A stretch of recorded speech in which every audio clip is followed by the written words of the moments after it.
Shalom saudara. Hai, apa kabar? Luar biasa, men. Kembali kesempatan hari ini kita boleh bersama-sama nikmati firman Tuhan. Saudara siap diberkati? Turunkan kepala sebelum kita diberkati. Terima kasih Bapak, kembali kesempatan Kau berikan kepada setiap kami. Kami butuh firman-Mu berbicara kepada setiap kami Bapak. Dimanapun jemaat-Mu berada, biar penyertaan-Mu ada menyertai. Kalau Kau dapati yang lemah, letih, lesu, berbeban berat, biar Kau berikan kelegaan, kelepasan, Kau berikan kesembuhan buat setiap mereka. Melalui firman-Mu Bapak, membuat mereka kembali bersemangat. Karena firman-Mu yang memberikan pengharapan buat mereka. Sampaikan isi hati-Mu di dalam nama Yesus, kami siapkan hati kami. Semua yang siap diberkati sama-sama katakan amin. Haleluya. Saudara, buka bersama dengan saya firman Tuhan yang sangat indah. Firman Tuhan dalam Pengkhotbah 3 ayat 1 sampai dengan 4. Pengkhotbah 3 ayat 1 sampai dengan 4. Firman Tuhan, Pengkhotbah 3 ayat 1 sampai dengan 4. Firman-Nya berkata, untuk segala sesuatu ada masanya, untuk apapun di bawah langit ada waktunya. Ada waktu untuk lahir, ada waktu untuk meninggal. Ada waktu untuk menanam, ada waktu untuk mencabut yang ditanam. Ada waktu untuk membunuh, ada waktu untuk menyembuhkan. Ada waktu untuk merombak, ada waktu untuk membangun. Ada waktu untuk menangis, ada waktu untuk tertawa. Ada waktu untuk meratap, ada waktu untuk menari. Terus sampai dengan ayat ke-9, ada waktu, ada waktu, ada waktu. Di bawah kolong langit ini firman Tuhan berkata apa? Segala sesuatu, apapun di bawah langit ini ada waktunya. Amin saudara. Luar biasa, ada waktu, ada waktu. Semua diberikan kepada setiap kita. Di bawah dunia, di bawah kolong langit ini semuanya ada waktu. Lihat, perhatikan ayat kedua. Ada waktu untuk lahir, ada waktu untuk meninggal. Lahir, meninggal. Ada waktu untuk menanam, ada waktu untuk mencabut yang ditanam. Coba kita perhatikan, ada waktu untuk lahir, saudara, ada waktu untuk lahir, ada waktu untuk meninggal. Ada waktu untuk menanam, ada waktu untuk mencabut yang ditanam. Saudara, perhatikan, waktu lahir sampai meninggal itu ada waktu. Dari lahir, bayi, anak-anak, remaja, dewasa, tua, akhirnya meninggal. Ada waktu untuk menanam, ada waktu untuk mencabut.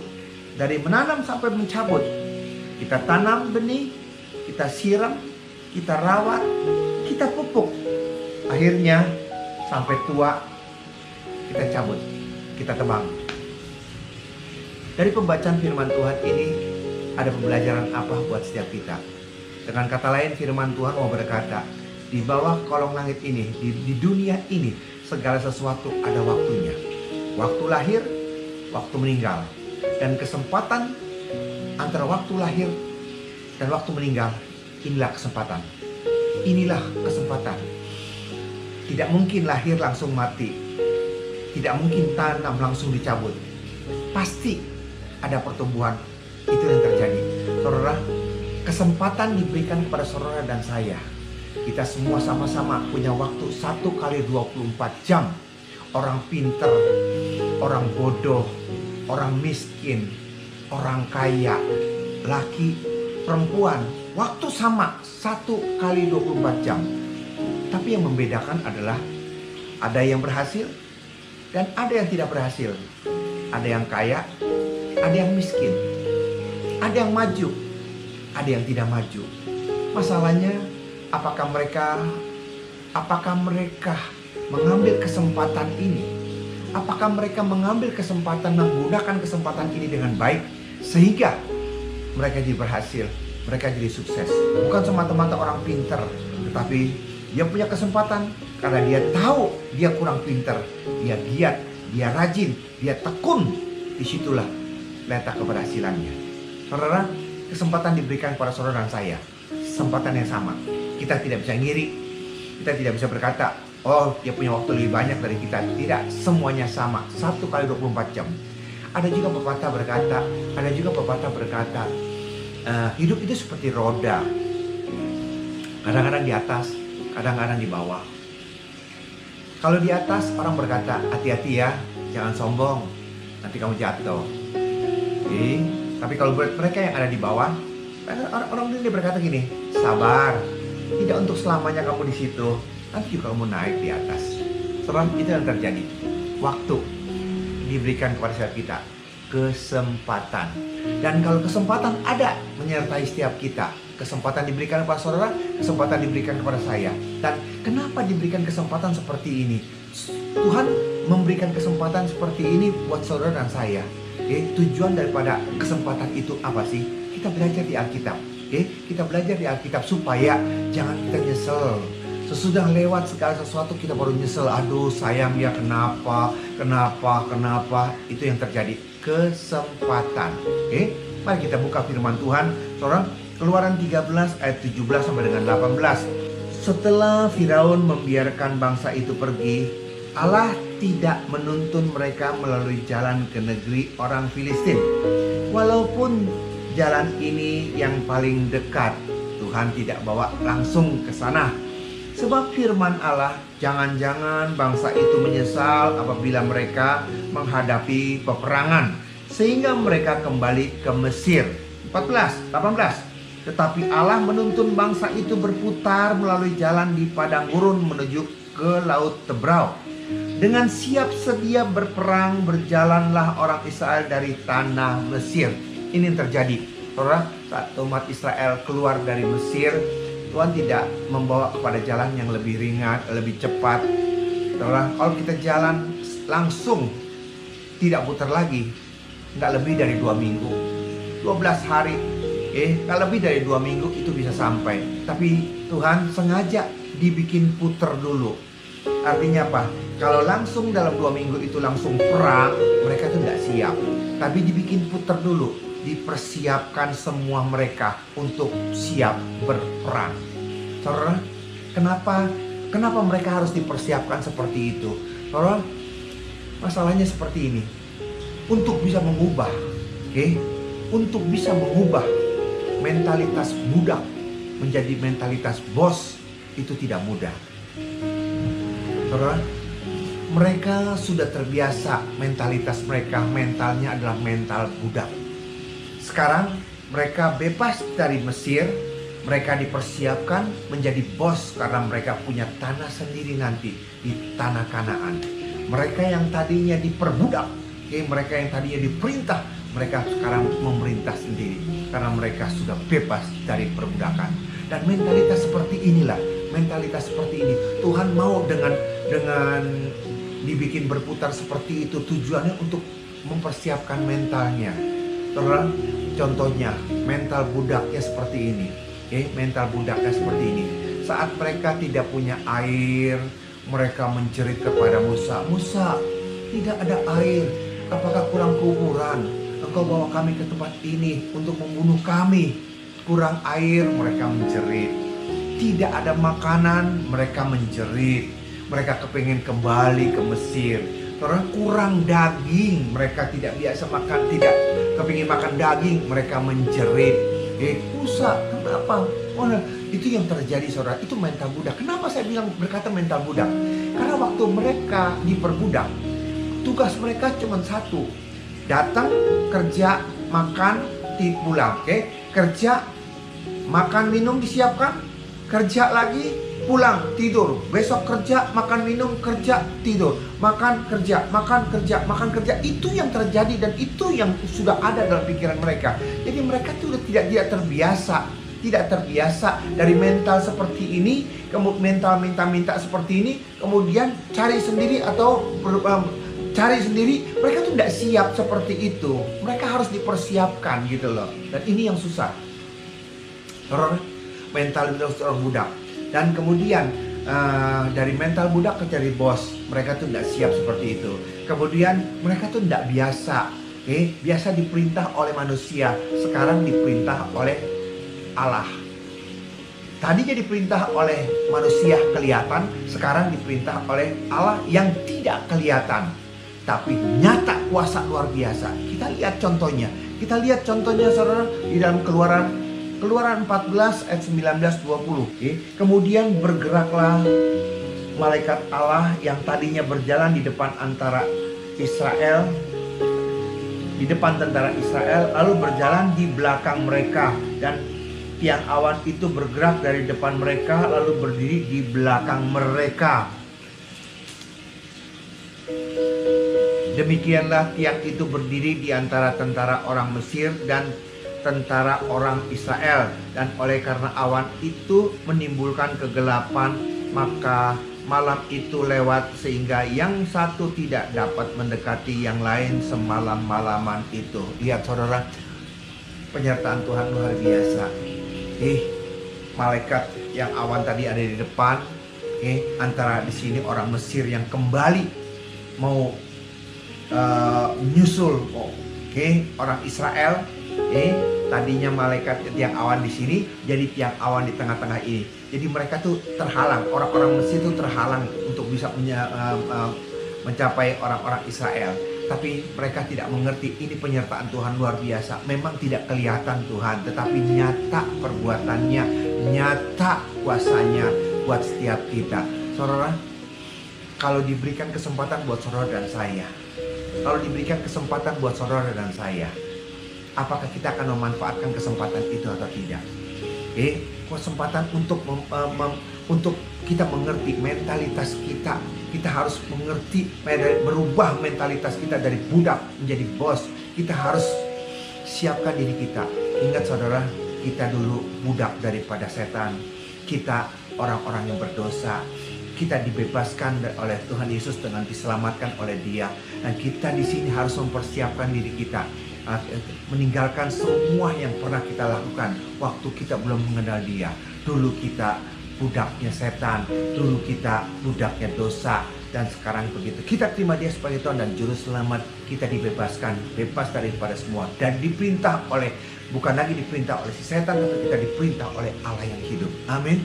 Siapkan diri kita, pergunakan untuk mengenal Dia dengan baik, mengubah mentalitas kita, sehingga melalui ini semua kita diberkati. Saudara, apakah kita akan mengambil kesempatan ini? Umat Israel, saudara, umat Israel, mereka menghadapi ujiannya. Mereka menghadapi ujian. Bilangan 13 ayat 31. Bilangan 13 ayat 31. Firman-Nya berkata, tetapi orang-orang yang pergi ke sana bersama-sama dengan dia berkata, kita tidak dapat maju menyerang bangsa itu karena mereka lebih kuat daripada kita. Juga mereka menyampaikan kepada orang Israel kabar busuk tentang negeri yang diintai mereka dengan bertekun. Negeri yang telah kami lalui untuk diintai adalah suatu negeri yang memakan penduduknya, dan semua orang yang kami lihat di sana adalah orang-orang yang tinggi-tinggi perawakannya. Juga kami lihat di sana orang-orang raksasa, orang enak berasal dari orang-orang raksasa, dan kami lihat diri kami seperti belalang, dan demikian juga mereka terhadap kami. Saudara, umat Israel tidak mengambil kesempatan ini untuk mengubah mentalitas mereka. Mereka tidak mengambil kesempatan ini untuk mereka mengenal siapa Allah yang mereka sembah. 10 tulah Tuhan nyatakan dengan luar biasa. Bahkan sampai detik ini pun mujizat seperti itu tidak pernah terulang lagi. 10 tulah, laut bisa terbelah, terbelah, laut merah terbelah, mereka bisa berjalan di tanah yang kering. Mereka tidak pernah belajar untuk mengerti bahwa mereka dipimpin oleh Allah yang tidak kelihatan. Mereka tadinya dipimpin oleh manusia, sekarang mereka dipimpin oleh Allah, dan Allah menyatakan sekalipun Allah tidak bisa dilihat, tetapi perbuatan Allah itu nyata luar biasa.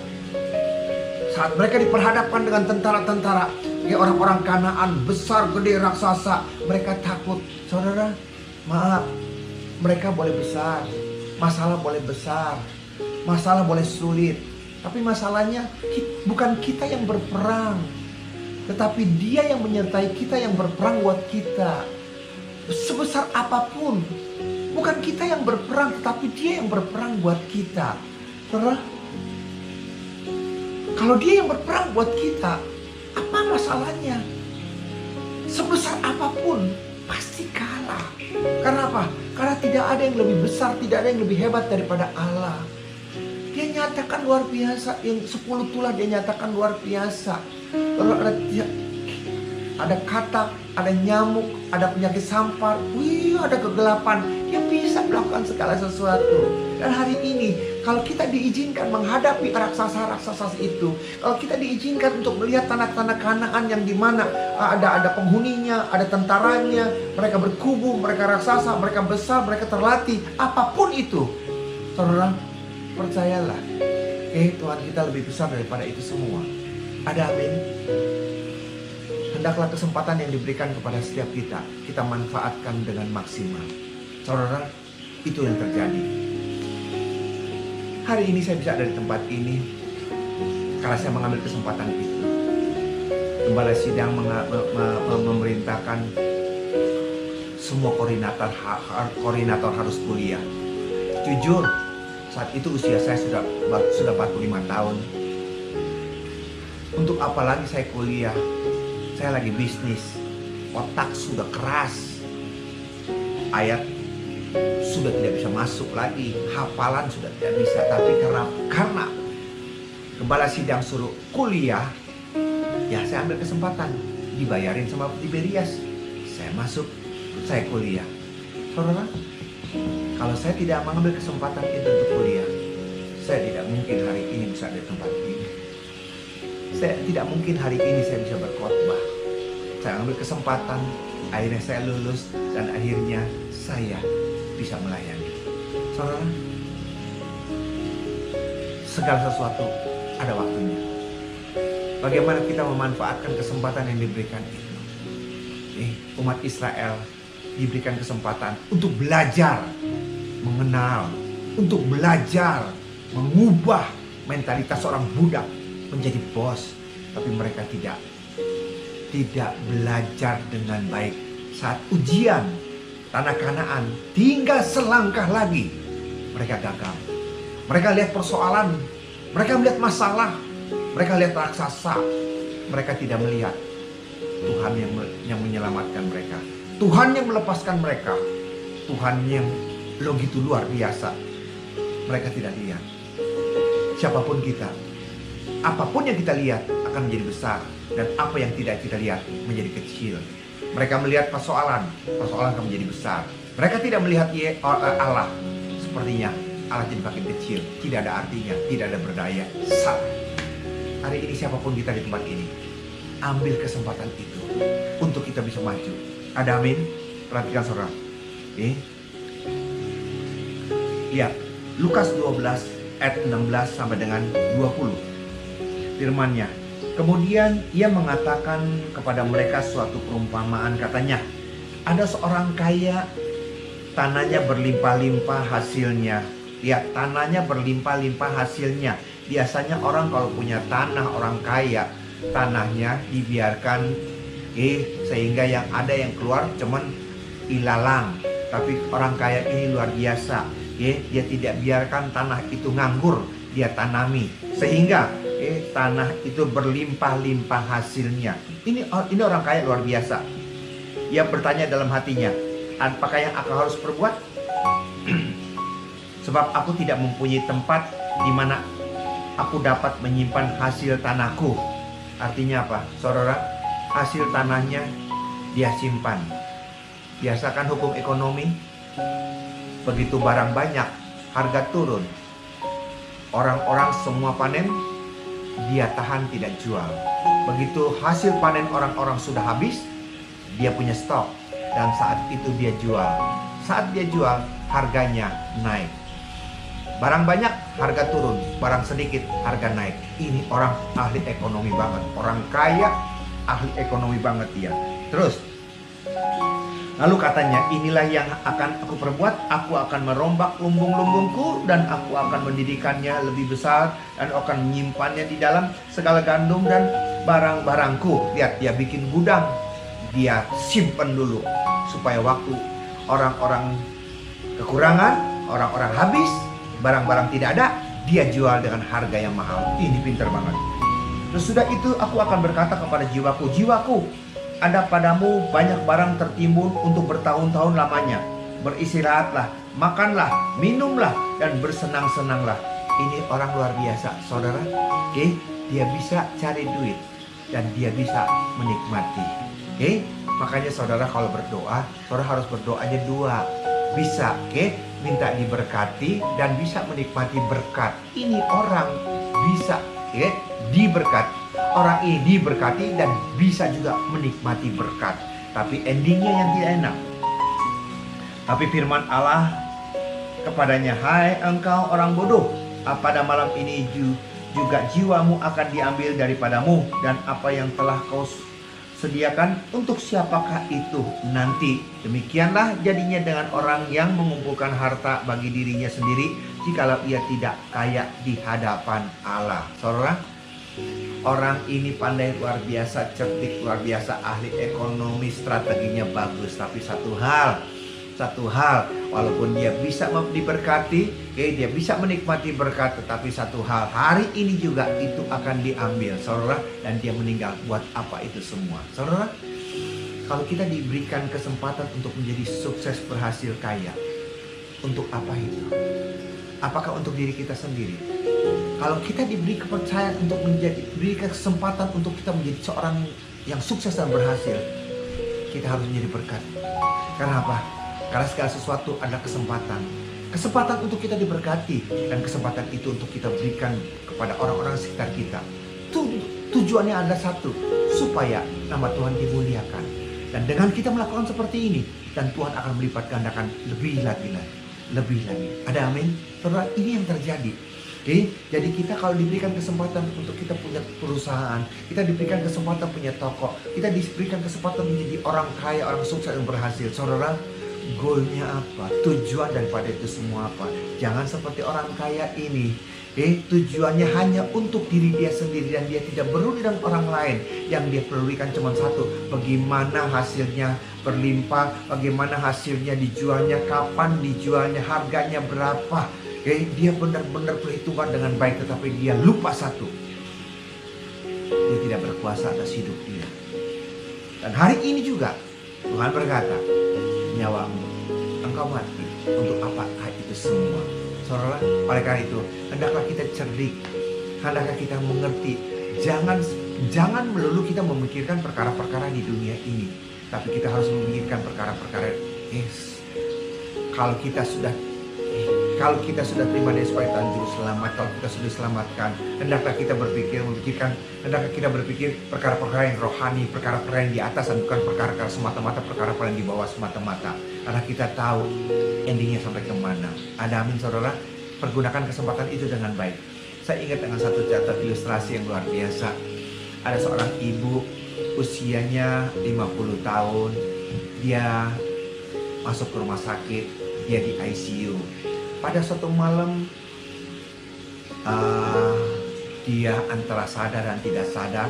Dia bermimpi dijumpai oleh Petrus.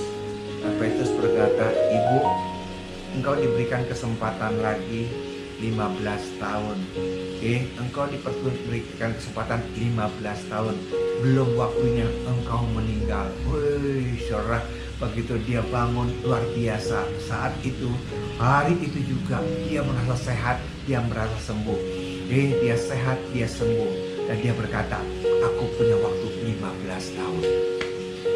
Dan apa yang dia lakukan, saudara? Dia memang orang kaya, orang mampu. Saudara, dia mulai, karena dia agak gemuk, dia sedot lemak supaya kelihatannya langsing. Kan masih ada 15 tahun lagi. Kemudian dagunya dia bikin lancip, saudara. Kemudian matanya dia bikin lipatan mata, saudara. Rambutnya dia ubah, semuanya penampilan dia rubah, wajahnya dia rubah, semuanya dia rubah. Dia kepingin seperti bintang film Korea. Yes, aku mau seperti ini, aku mau seperti ini. Dia punya uang seperti itu, saudara. Singkat cerita, penampilannya berubah. Hanya dalam waktu setengah tahun sampai 1 tahun berubah total. Semuanya persis ke bintang film Korea, idolanya. Saudara punya idola bintang Korea? Drakor, drama Korea, saudara. Itu yang terjadi, saudara. Dan dia penampilannya luar biasa. Dia cantik persis seperti bintang film Korea, idolanya. Suatu saat dia naik mobil, naik dalam mobil, entah waktu hujan atau entah waktu dia lelah juga, tabrakan terjadi, mobilnya terbalik, dan ceritanya dia meninggal. Begitu dia meninggal, yang pertama yang dia cari adalah Petrus. Dia cari Petrus. Dia ketemu dengan Petrus dan berkata, Petrus, kau bohong. Engkau datang waktu aku di ICU. Engkau berkata bahwa aku diberikan waktu 15 tahun lagi. Sekarang 1 tahun, baru 1 tahun. Kenapa aku meninggal? Petrus langsung melihat dia, panggil dan berkata, kamu tuh siapa? Kamu tuh siapa? Aku tuh yang di ICU. Aku tuh yang di rumah sakit. Aku yang kau temui. Oh, aku bilang, oh kamu itu kau. Iya, tapi kok muka kamu seperti itu? Oke, bener kamu yang di rumah sakit itu. Iya, kamu bukan bintang film Korea kan? Bukan, aku bukan bintang film Korea. Tapi mukamu bintang film Korea. Iya, kenapa nih aku mati? Oh, malaikat mungkin dia salah. Malaikat mau bawa pulang bintang film Korea. Ternyata dia lihat kamu seperti bintang film Korea. Kamu yang dibawa pulang. Sekarang sudah terlambat. Ya sudahlah, kau meninggal di sana. Saudara, itu cuma ilustrasi saja, saudara. Oleh karena itu, jangan punya idola yang macam-macam. Terima apa adanya. Kalau memang udah jelek, memang udah dari sananya. Ucap syukur, saudara jelek. Ucap syukur, saudara cantik. Kenapa? Cantik-cantiknya saudara, sejelek-jeleknya saudara, tidak ada duanya di muka bumi ini. Jadi cantik, ya itulah. Jelek, ya itulah. Tidak ada duanya. Tuhan luar biasa. Amin. Jadi kalau kesempatan diberikan kepada kita 15 tahun lagi, kesempatan kalau diberikan kepada kita, kalau kita kaya, sukses, berhasil, dan kita akan memakai kesempatan ini untuk apa? Jangan salah gunakan kesempatan ini, karena Tuhan memberikan segala sesuatu, ada tanggung jawabnya, supaya kita benar-benar hidup di dalam Dia. Hari ini tidak kebetulan ada COVID-19. Saudara, apa Tuhan tidak tahu? Tuhan tahu. Di dalam keadaan seperti ini, saudara, berapa banyak kita yang hari ini menyebalkan hati Tuhan. Kenapa? Ada orang yang hidup hari ini menyesal. Dia hidup hari ini, dia menyesal masa lalunya. Kenapa gua seperti ini? Kenapa gua nikah sama dia? Kenapa begini? Kenapa begini? Orang hidup hari ini, tapi dia menyesal dengan masa lalunya. Orang hidup hari ini, tapi dia khawatir dengan masa depannya. Gimana ke depannya? Ada apa yang ke depan? Kalau begini terus ke depannya seperti ini. Kenapa seperti ini? Kenapa seperti ini? Kenapa seperti ini? Kenapa seperti ini? Saudara, akhirnya orang itu tidak hidup. Akhirnya orang itu tidak hidup, tidak bisa menikmati hidup. Dia hidup menyesal dengan masa lalunya, dia hidup khawatir, akhirnya dia sebenarnya itu dah hidup di situ, saudara. Jadi kalau diberikan kita hidup kesempatan, kita manfaatkan kesempatan dengan maksimal. Masa lalu sudah lupakan. Masa depan berjalan bersama dengan Dia. Kalau kesempatan diberikan kepada setiap kita, apapun yang kita hadapi hari ini, kalau diberikan kesempatan kita untuk ada di dalam COVID-19 seperti ini, saudara, hadapi itu bersama dengan Dia. Hadapi itu bersama dengan Dia. Percayalah, Tuhan tidak pernah meninggalkan kita. Jangan pakai kesempatan ini untuk kita bergumul. Jangan sampai pakai kesempatan ini untuk kita bersungut-sungut. Jangan pakai kesempatan ini untuk kita takut dan khawatir. Ingatlah, mentalitas kita, mentalitas kerajaan Allah. Tuhan tahu kok kita siapa. Iblis sudah dikalahkan. Tidak ada satu nama pun yang di bawah kolong langit ini, tidak ada satu nama pun yang tidak tunduk taat kepada si Tuhan. Dan Dialah, dan semua nama itu taat, tunduk, sujud, menyembah, mengakui Yesus adalah luar biasa. Amin. Oleh karena itu, apapun kesempatan yang Tuhan berikan kepada setiap kita, kesempatan yang indah ataupun kesempatan yang tidak indah, percayalah, Tuhan selalu ada menyertai kita. Jangan bimbang, jangan ragu. Percayalah, Tuhan bersama Dia kita cakap dengan segala perkara. Amin. Turunkan kepala kita berdoa. Terima kasih Bapak. Sebagian firman mengingatkan pada setiap kami, segala sesuatu di dunia ini ada masanya, dan kami tidak mau membuang waktu-waktu dengan percuma. Kalau Kau memberikan kesempatan buat setiap kami menikmati melalui saat-saat yang indah atau tidak indah, kami akan lalui bersama dengan Engkau. Kami hidup hari ini tidak menyesal dengan masa-masa lalu. Kami hidup hari ini tidak khawatir apa yang akan terjadi ke depan. Karena hidup mati kami, karena hidup kami bergantung kepada Engkau. Mampukan kami untuk melewati kesempatan-kesempatan ini bersama dengan Engkau. Mampukan kami Tuhan untuk menikmati kesempatan-kesempatan ini. Menikmati penyertaan-Mu yang luar biasa. Allah yang hidup, Allah yang luar biasa, Allah yang ada tengah-tengah kami. Terima kasih Bapak, berkati jemaat-Mu. Biarlah kesempatan ini Kau pakai buat setiap jemaat-Mu dimanapun mereka berada. Mampukan mereka untuk tidak takut dan khawatir, sehingga sungguh-sungguh melalui kesempatan ini mereka didewasakan. Berdoa senantiasa Tuhan untuk negara kami, Presiden, Wakil Presiden, Gubernur, dokter, suster, dan semua jajaran terendah. Berikan kesatuan hati kepada setiap kami. Kami senantiasa berdoa untuk negara kami. Biarlah Tuhan pulihkan ekonomi, pulihkan negara kami, nama Tuhan dimuliakan. Terima kasih Bapak, dalam nama Yesus kami berdoa. Haleluya, amin. Demikian saudara, firman Tuhan. Sampai berjumpa dalam sesi berikutnya. Tuhan Yesus berkati. Shalom.